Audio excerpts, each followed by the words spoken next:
here, coming from you from Winder, Georgia, where I try to do a live tutorial every Saturday morning at 10 a.m. Eastern Standard Time. So today, I just wanted to talk a little bit about making something for people who doesn't like to hand sketch or hand draw or hand paint. Because using stencils and silkscreen gives you, it's much easier, and it gives you like kind of like a head start, and then you can also go ahead and paint it after you do the outlines using the silkscreen. So that's what I'm going to show it to you today. I made this little spoon rest, as you can see here. It was very easy to make. All I did is I used my 6-inch cookie cutter to cut, just a slab.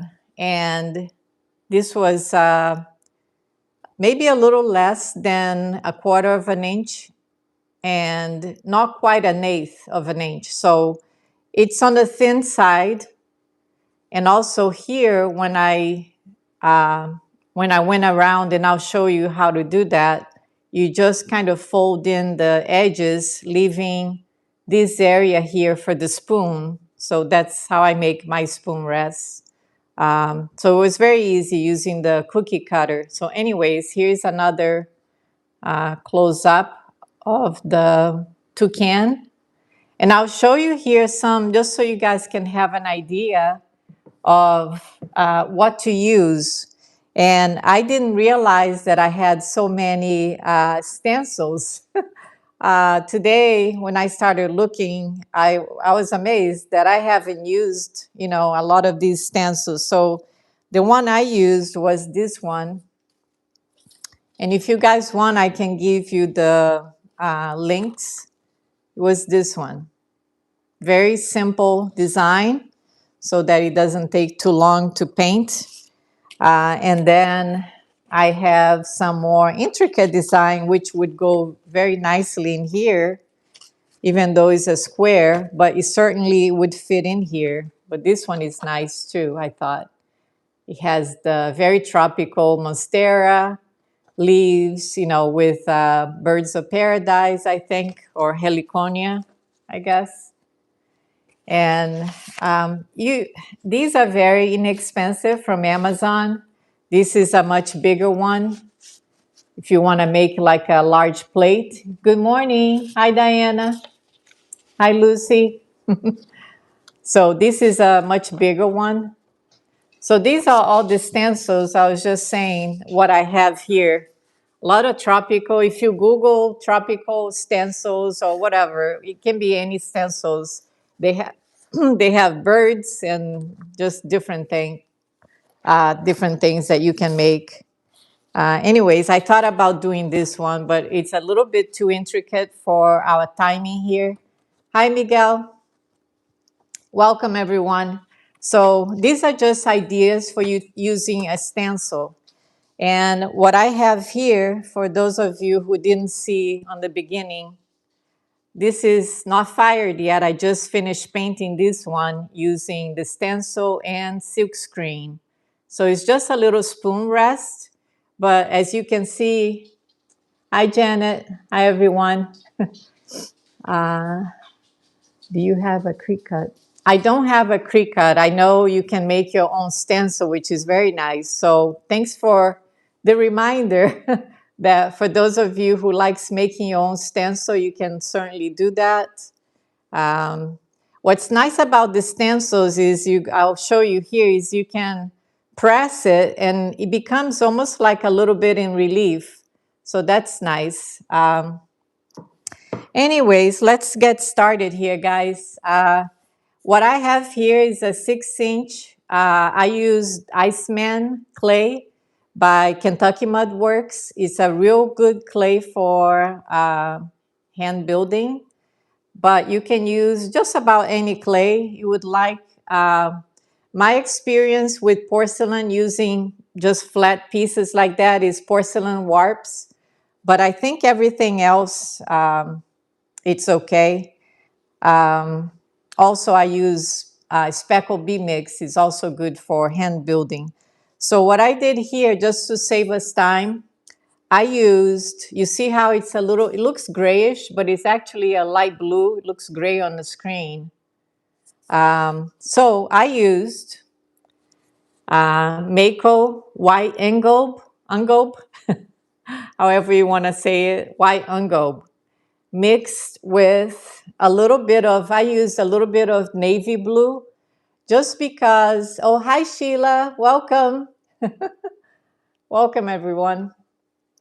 So using white ungold, you can use it as a background, and you can actually mix with any color to give a nice background for your piece. So I like to use blue, like light blue, just because it gives a nice contrast if you're using leaves and they're going to be green and other things. So it doesn't, it looks more kind of like a sky blue.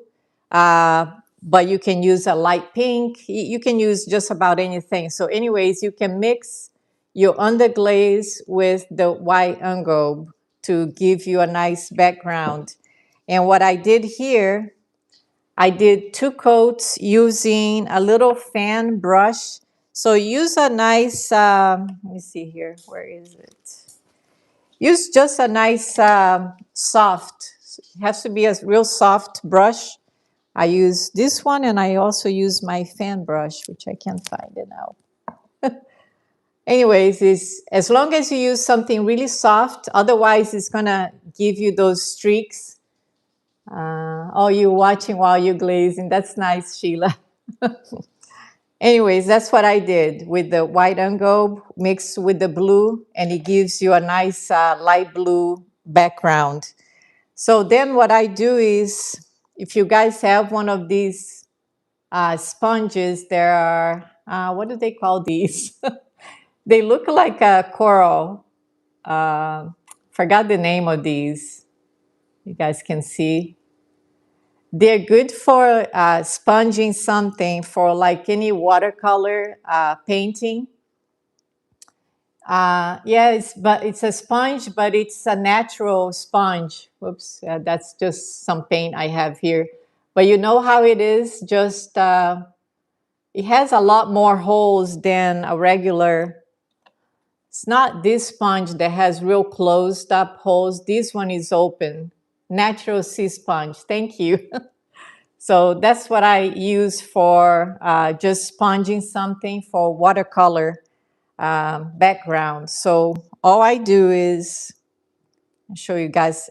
I'm going to show you exactly how I did that other spoon holder that I showed you. And I'll show you again here in a little bit. So just use something to give you a little contrast.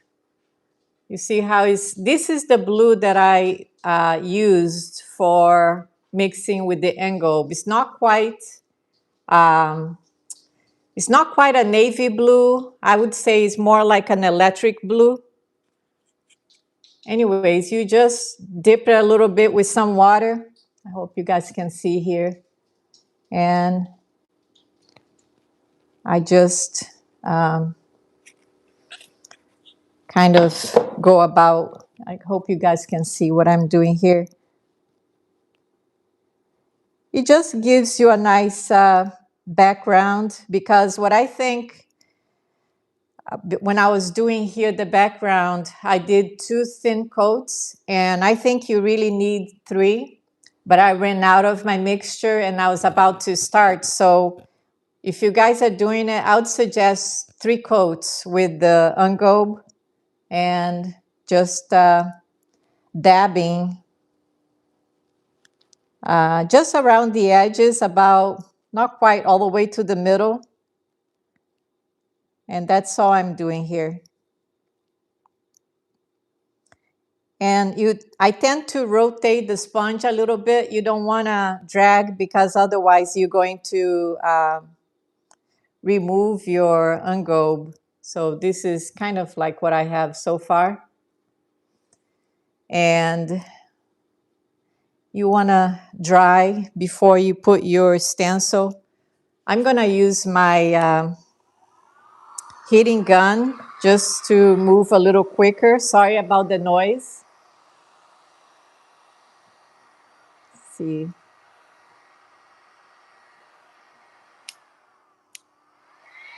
So just stop here. So you guys want to let it dry until it's no longer shiny. And that's what I'm doing here. I don't want it to be shiny.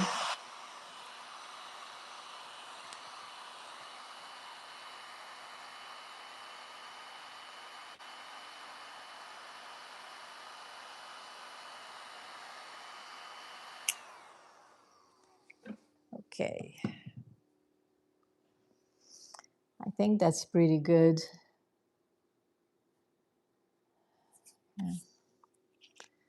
So now this is stencil here.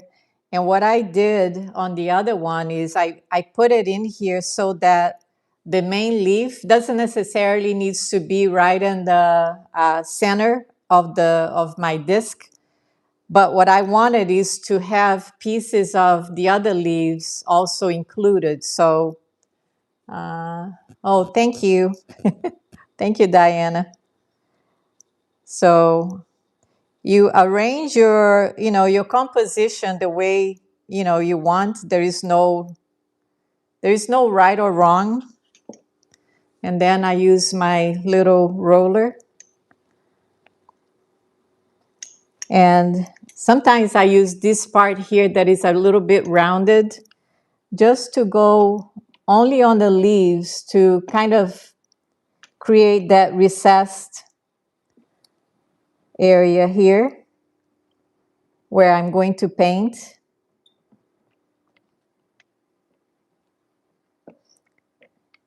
And if you guys use the ones that are more intricate, that's gonna take you a little longer to do. I chose this one just for our demo here. The nice thing about these stencils is that you can reuse, and also the silk screen. But with the silk screen, I noticed that the one that I have has that sticky background. It loses a little bit when I washed it. It lost some of that stickiness. So I'm really going in with the ones that are kind of stubborn. Don't want to go in. And that's more because once you paint, you don't want to get the paint underneath your stencil, even though it's still going to happen. So what I use here, let's see here. Oh, here's my fan brush I was telling you guys about that I use for the background. You can use glazing, any glazing brush that works also, that is soft. So for the leaves, you can just kind of go, I have two of these palettes here that I use.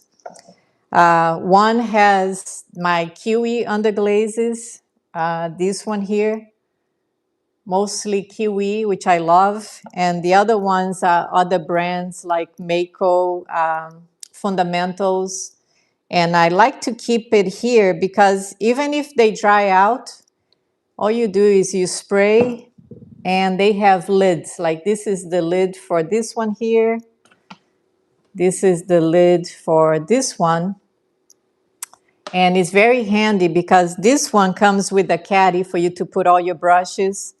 This one is just the palette separate with the lid, with the silicone lid. So what I do, I'm just using a flat brush now. I dab my brush into different tones of greens. So lighter green, then I go to maybe a little bit blue. Again, there is no right or wrong of this one. You use any colors that you like. And the main thing here, what you want to do is going to be like a watercolor painting. But what's important here is when you do this, you go towards the middle and following the movement of the leaf. I use the base coat first around the edges with the prevent bleeding of the stencil.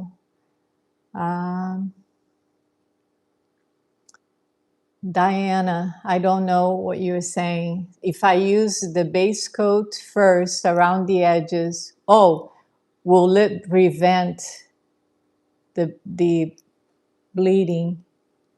I don't know. I'm not sure. I know that sometimes it does bleed a little bit, but at the same time, you don't want it to be too wet, or when you lift it, it's gonna take some of your background. So like, there is one little piece here that is stubborn that keeps lifting it up. I'm just gonna hold it. When I first did it the first time, it didn't do this, so I'm not sure. Again, I don't use stencils that much, but what I do know is that it does give you a head start if you don't like painting. So let's say you're doing the watercolor painting here. You can definitely go over again for a second and third coats. Once you lift this up, you can, do a little bit more painting. So you can see that I'm going from yellow to a little bit more teal and following the veins of the leaf. And then for the stem, I'm gonna use a little bit darker green. I think this is Hunter Green, maybe by Amico. Some of the colors I have it memorized, and some, because I use different brands. I like Mako Fundamentals as well. So very light coat I'm using on top of this. And because it is green, I'm not worried about dipping my brushes. It's not like I'm using a different color completely. I'm using all different shades of green. And when I was telling you, I think the blue doesn't matter, the blue underneath. It kind of enhances it, the color, I believe. So a little bit of yellow, also it goes well with the green.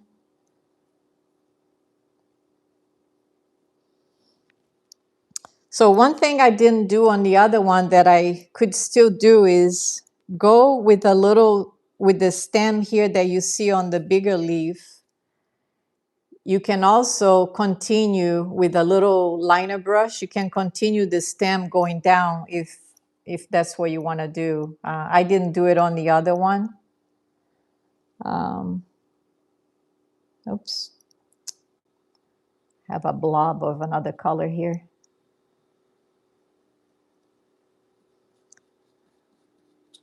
You see that I'm not really being that careful with the colors that I'm using. The main thing is using what I was saying, the direction of the leaves is important, or the direction of the veins of the leaf, I guess. And if you guys just Google watercolor painting for Monstera leaves, you're gonna see that some people go into the purples. You can add a little bit of purple. You can just do, create some crazy colors and it looks good. I think this one here, there is one little piece that was lifted. I think the glaze went underneath, and I will show you how to fix that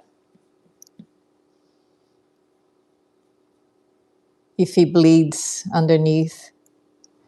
I don't know if the Cricut has, good morning, Angela. For those of you who have Cricut, I've never used it. Does it have a sticky background? Because these stencils that I'm using they're not sticky. They're just plain flexible plastic. These ones, the silk screen, they're the ones that have the sticky that you peel it off. I wonder if the Cricut does the same, has that sticky. If you guys, I don't know if any of you have the Cricut. I've never used it. So what you guys can do is wait until it dries and then go over again. I'm gonna use now a little bit of a darker yellow, which is almost like an orange. Be careful when you use the orange, because sometimes if you mix in green and orange, it becomes like an ugly brown color. So what I usually do for that is I go just sometimes a little bit on the edges here, where I use yellow, and I go over with a little bit darker shade of these. Let me see if you guys can see. It's in between the orange and a yellow color. Let's see. Stencils don't, but the decals do. Okay. So the stencils that you do on Cricut, they don't have the sticky. Is that what you're saying? Yeah, the decals. I haven't used decals either. I think way back I did when I was still taking classes. Actually, back then was just, it wasn't like it is now that you have all kinds of underglaze decals. And before it was really, they call it like an overglaze. And people used that for porcelain. And once I tried that, but that's been a real long time since I've done that. I haven't used decals. I have all these stencils here that I hardly use, but I found this is a good way of using the stencils. I have one that is a pretty bird with leaves that you can paint on the wall. Thanks, Diana. That it was bigger, so I still want to do that bird on a plate. I think that would look really nice. I think I got it from Michael's once. Anyways, I'm waiting here a little bit to see if it dries more before I lift this, and I might. I wanted to do something like I was telling you guys here. I might use a little bit of purple on this one here that is at the edge. So let's see how that's gonna look. If I use a little bit of my purple here is dried out. That's what I was telling you guys. If it dries out, you can just spray all your colors again and use it, especially if you're doing like watercolor. I don't even worry about it anymore. Whenever they get low, I just add more. You know, I just add more of my underglaze. So this one, oops, a little too watery. I want to see how it looks with a little bit of purple here at the edge. Just to give it a little something different. Just like I like also to add a little of the orange here. Sometimes just a little bit at the edge goes a long way. Like I said, you don't want to add green and orange. Don't try to blend in because it's not gonna look good. Just as with my experience. Okay, so this one I forgot to do the stem. I'm gonna do a green, and like I said, afterwards I'm just gonna go with my liner brush and paint it a little bit more. So let's see here how bad it is.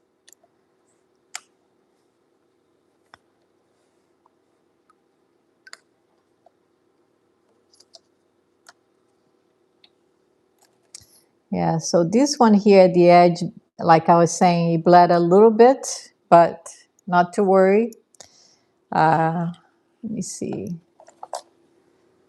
I'm using a real small little liner brush. And I think I can just remove, yeah. So it cleans up easily with a little brush. If any of it was bleeding through the creek, not the creek, the stencil. I don't know if you guys can see it, but what happens is it creates a little bit of a relief, which I think is nice. Very light. So I don't think it's ready yet for me to use the stencil, but let's try. Maybe I'll use this parrot here. If you guys do it with the stencil, I think you should wait until it dries a little bit longer. I used the toucan for the other one. This one, as you can see, is just an outline. So I'm gonna use the navy blue for this one. So let me see where I'm gonna put it.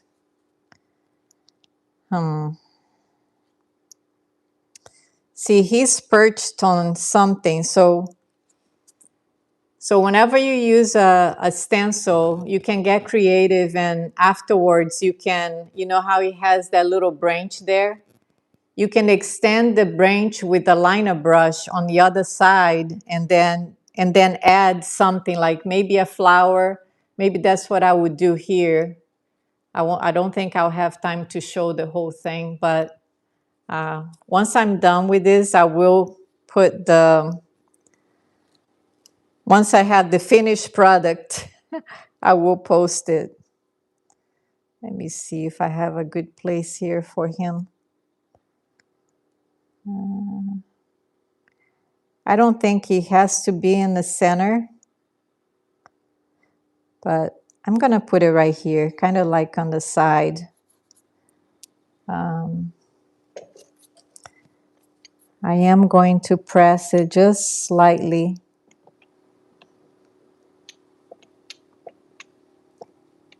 Again, this is a little different. It's silk screen, not a stencil. It's got like little holes.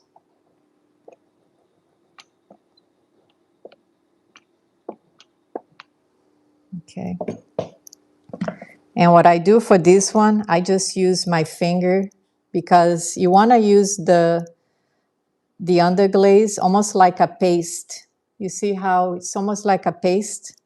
So I am mixing the darker blue with a little bit of the black. And see if you guys can see it. See. You guys can see what I'm doing here. I'm just using the blue, which is a darker blue with a little bit of black. And because it's got the little holes, like I said, you don't wanna use the watered down underglaze. You wanna make it almost like a paste. And you just kind of smear. And this just gives me an outline. What I have here also, show you guys that I have used that's really nice. This is just a flower, so I could use that flower like I told you that I could do is to add a flower on that side. And then I need to clean that one. You can see I already cleaned this one. You can use these cute hummingbirds. There is more leaves. If you guys want, I have the link for these. It's just from Amazon. I will try to post everything on my description. So I always do. I put whatever I'm using, I list it on my description for my video.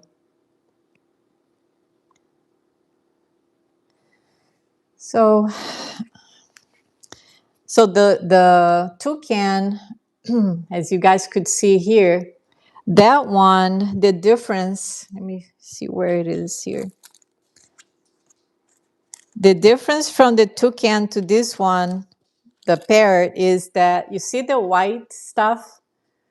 So whenever you see the white, is an outline for that plant, and then the whole toucan was open so that you can paint in different colors, but toucan is usually black.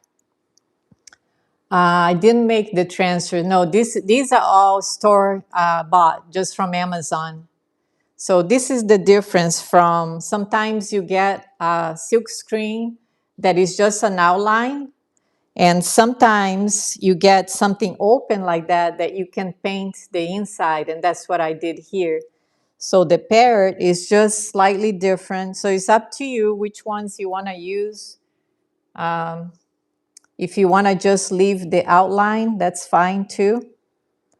I am going to be adding more to this, like I said before, just with the flowers, and so that creates a nice outline. Yay! So you see how now I just need to clean that, wash it. And I can paint the inside too if I want to, or I can leave it like this. You guys can see.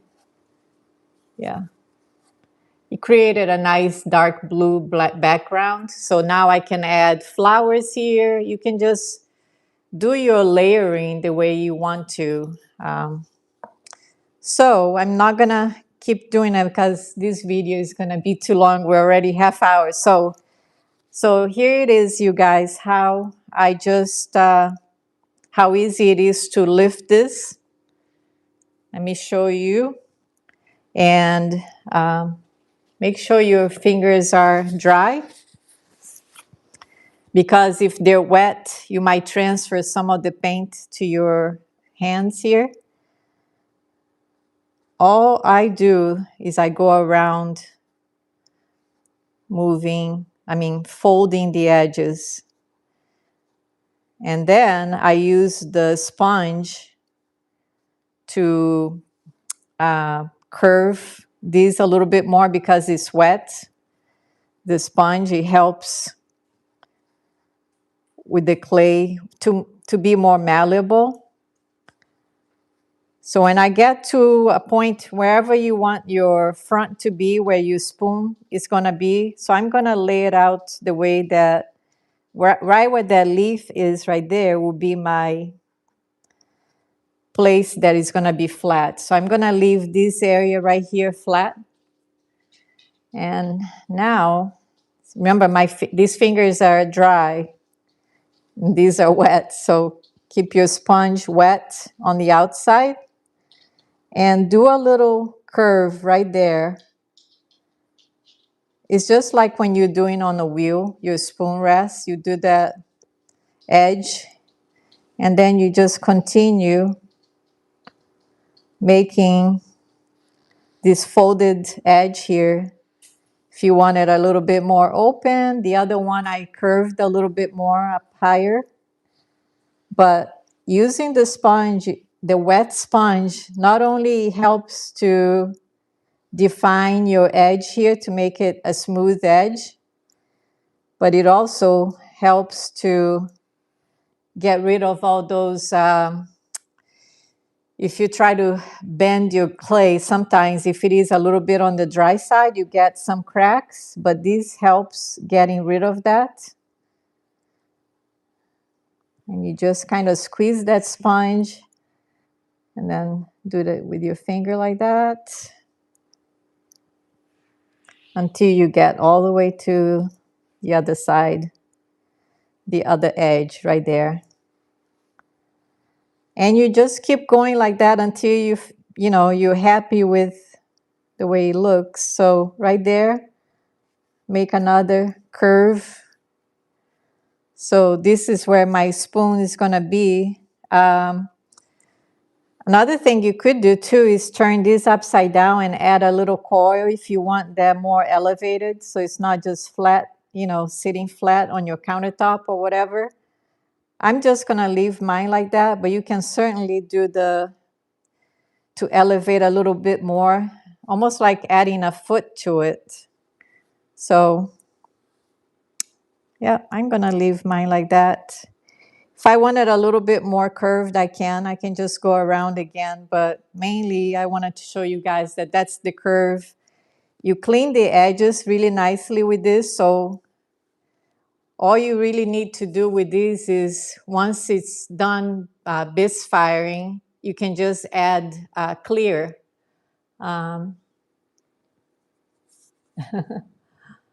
So I use for clear glaze, I like to use HF9 or Kitten's Clear. Kitten's Clear is, if you guys want the recipe, you can find it on glazing.org. It's a very nice glaze that I use for dipping. So sometimes it's easier to dip something. I don't get any crazing with that. I've used it on porcelain. I use it on stoneware.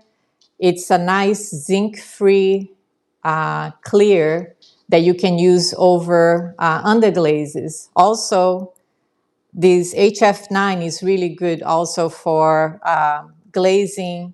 So my mugs that I do, the sculpted mugs, so the rest is all glazed, and then my sculptures are, painted with underglazes. So for that, I can't dip the whole thing in clear. So I do, the painting with the HF9, which is Amaco. So anyways, these are two different spoon rests. This one, of course, took me longer to paint everything, but using the silk screen. So I just thought this was an easy way for those, that don't like painting, hand painting. This just gives you a head start. So I think that's it, guys. Thanks for being here with me. Next week, I'll have another tutorial for you. And be on the lookout. I'll try to do an earlier one so you guys know what's going to be about. I've just been so busy doing the sculptures because I'm going to have a workshop at the end of next month. So I've been trying to have more pieces. There are sculpted pieces so that my students can see what they look like.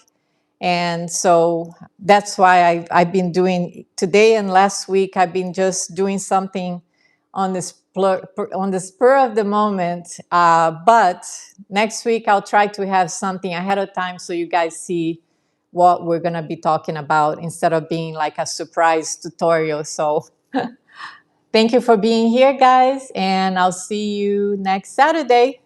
Bye-bye.